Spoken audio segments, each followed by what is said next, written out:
Bem-vindos a mais um programa Gestão de Negócio. Estamos hoje recebendo em nossos estúdios o advogado Bruno Smolarek Dias, advogado, professor do mestrado na área de Direito aqui da Universidade Paranaense, para conversarmos sobre um tema muito interessante que é o direito da concorrência. Por que este tema vem à tona nesse momento? Por casos emblemáticos que estão sendo discutidos, outros que já ocorreram no Brasil e alguns que estão ocorrendo no mundo, como é o caso do milionário, na verdade bilionário mexicano, Carlos Slim, que está vendo aos poucos diminuir o tamanho da sua fortuna, mediante uma nova legislação que foi implementada há 2 anos atrás no México, como uma forma de tirar o poder um pouco dos seus conglomerados financeiros e econômicos. E aqui no Brasil, casos mais antigos, como o caso do Colgate, Palmolive, o caso da Ambev, casos como Itaú Unibanco.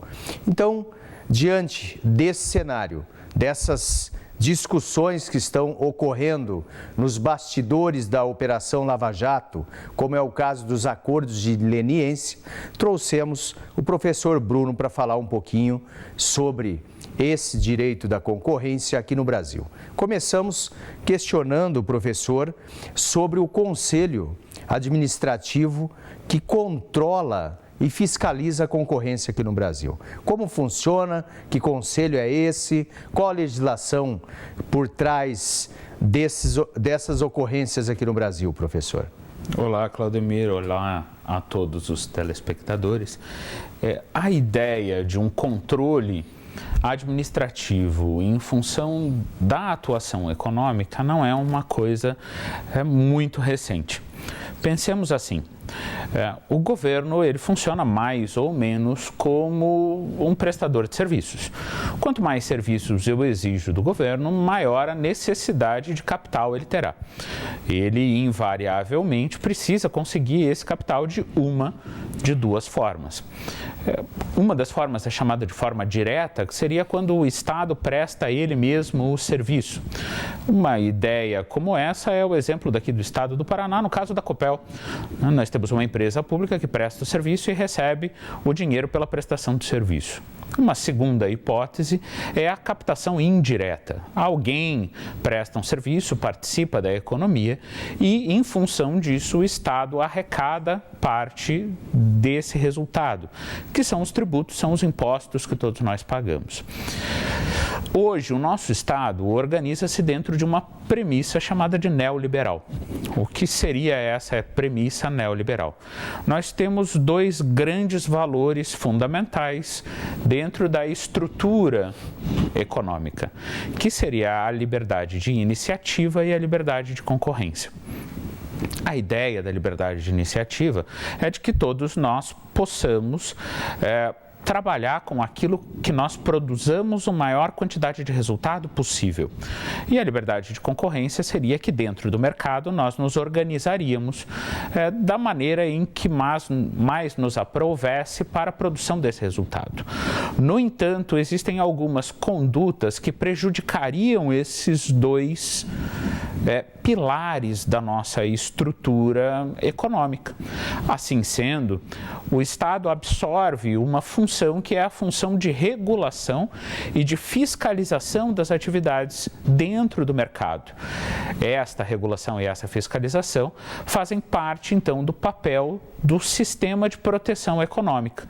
Esse sistema de proteção econômica tem como um dos seus principais órgãos o Conselho Administrativo de Defesa Econômica. Esse Conselho Administrativo, então, será o órgão fiscalizador dessas atividades perante a economia. Muito interessante.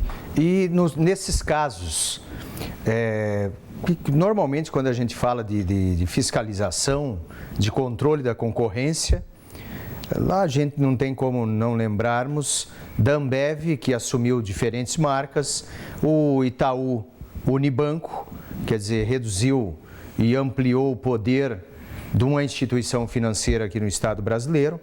A gente, voltando um tempo um pouquinho, o próprio caso da Colgate, que foi a união, a troca de ações que ocorreram fora do país, que fez com que o CADE agisse separando e inclusive fazendo com que deixasse de existir uma determinada marca de produto.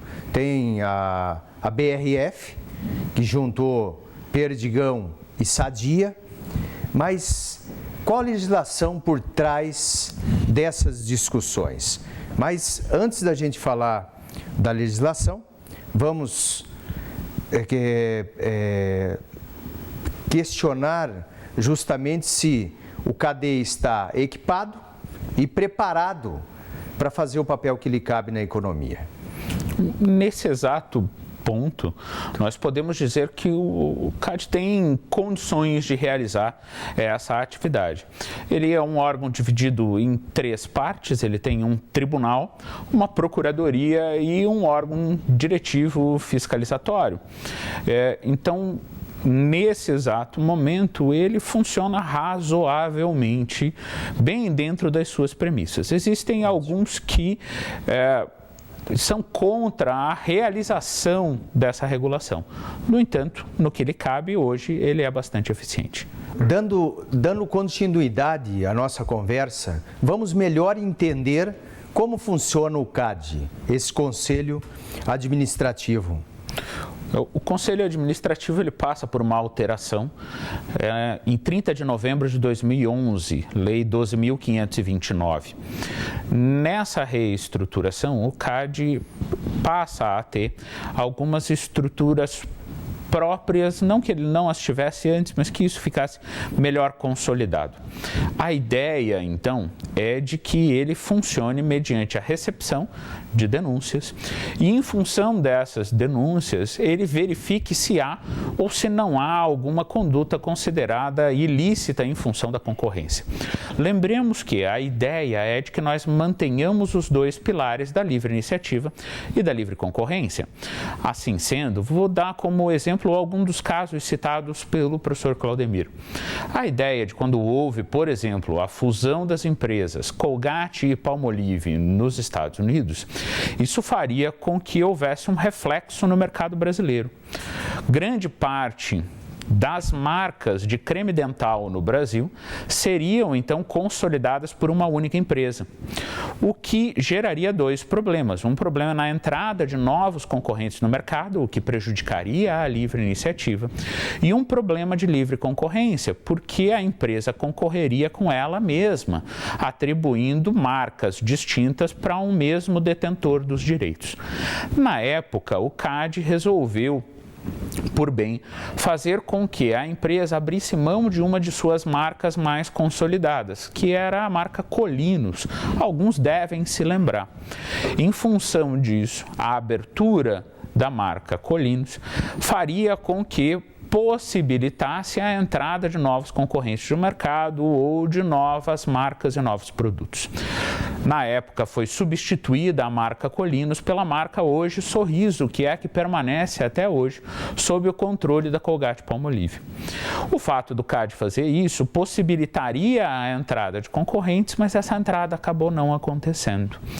Situação parecida aconteceu em outros momentos, em outros processos de fusão. O professor Claudemir citou aqui a fusão da Ambev, tornando-se a American Beverages, juntou a Antártica com a Brahma. Nesse processo, várias das marcas de cervejas existentes no mercado brasileiro ficariam também sob o controle de uma mesma empresa. Para possibilitar a realização do acordo, foram realizados alguns ajustes. Por exemplo, algumas unidades fabricantes tiveram que ser vendidas, foram, salvo engano, 5 ou 6 indústrias que tiveram que ser vendidas, bem como possibilitar aos concorrentes que distribuíssem os seus produtos dentro da rede de logísticas da Ambev pelo mesmo preço que era cobrado da Ambev. Então, eles entregariam cervejas de seus concorrentes pelo mesmo preço que entregariam as suas próprias cervejas. Com isso, nós vimos a consolidação de outras marcas que até então não existiam. Esse processo foi efetivamente válido, porque provocou maiores alterações na estrutura concorrencial. E situação parecida acontece no caso do Itaú Unibanco, quando há também a fusão. O interessante é que nós percebamos que o CADE vai realizar esse controle prévio, que é uma de suas próprias atribuições, no momento em que ela perceba que a junção de uma empresa, a aquisição de uma por outra, ou a fusão, a junção de duas para a criação de uma nova, tenha o condão ou a possibilidade de gerar problemas à inserção de novas pessoas ao mercado ou na manutenção daqueles que já se encontrem inseridos. Exatamente por isso é que ele primeiro analisa a viabilidade da realização do negócio e se esse negócio precisa ter algumas restrições ou não na sua realização. E vem justamente a proteger os consumidores, porque não deixa se formar monopólios. Perfeito. Forma-se monopólios, não tem concorrência e o consumidor acaba sendo prejudicado porque é obrigado a comprar determinado produto por determinado preço. E as opções são produtos da mesma empresa com outra marca. Então é muito interessante realmente. A ideia principal é de que a concorrência potencializa a melhoria do mercado. Aqueles que não sejam efetivamente competentes, vez ou outra, acabarão sendo excluídos do mercado. No entanto, há que existir a competência até para que haja concorrência e a manutenção de preços justos. Porque quando nós não temos concorrência, nós ficamos ao alvitre da pessoa de estabelecer o preço que ela quiser, exatamente como o senhor disse. O preço não é determinado pelo mercado, e sim determinado pela empresa que domina este mercado. Realmente, o Conselho está hoje preparado e atuando como atuou anteriormente, mas ele está equipado suficientemente para fazer as suas ações, para, como se diz, fiscalizar o que está ocorrendo no mercado? Ele está amparado legalmente para isso? Amparado legalmente, ele se encontra. A grande discussão é que depende-se efetivamente da existência de denúncias e de provas para que sejam realizados esses problemas. Nós trataremos, por exemplo, da existência dos delitos concorrenciais e isso demanda efetivamente, por óbvio, quem vai realizar uma atividade dessas não o faz muito às claras. Quando o faz, o Conselho é efetivamente atuante. Nas atividades mais escusas é que eles dependem da existência de denúncias. E quais são esses delitos, professor Bruno? Os delitos que nós temos, que são considerados, né, os mais usuais, né, seriam dois. O primeiro deles chama-se de cartel, que é de longe o que mais ocorre e que nós várias vezes no cotidiano ouvimos essas palavras, ultimamente com um pouquinho mais de incidência em função dos escândalos de corrupção. O outro chama-se de venda casada.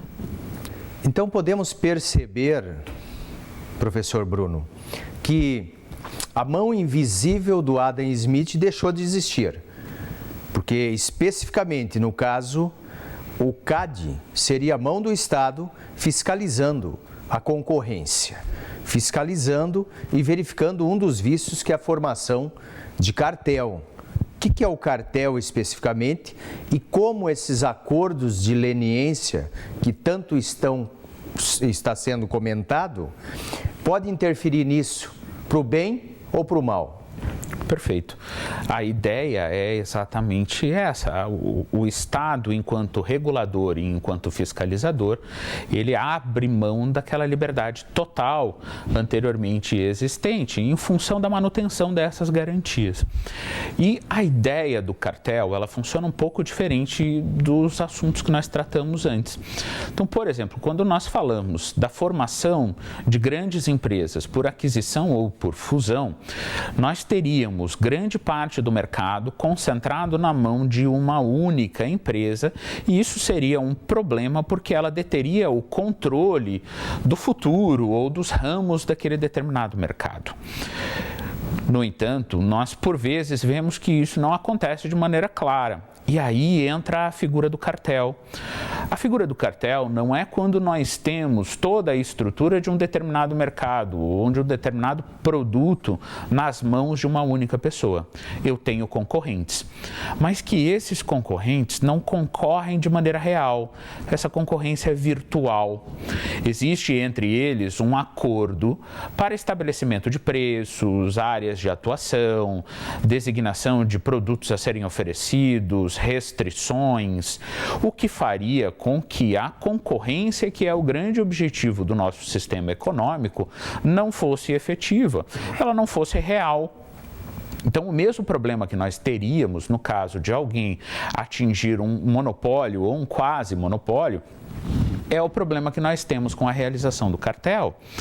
E isso se torna bastante premente nos últimos escândalos de corrupção que nós temos acompanhado.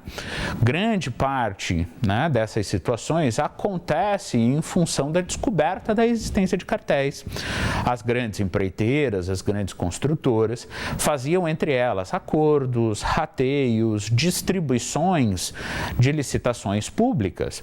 O grande objetivo da licitação pública é que haja uma concorrência pública e aberta, para que o Estado obtenha o benefício de contratar no melhor valor possível. Quando há este acordo e você acerta os valores a serem entregues numa licitação, isto não acontece de verdade, né? E nós ouvimos bastante as expressões de que foram loteadas as empresas públicas ou de que as licitações públicas acabaram sendo loteadas.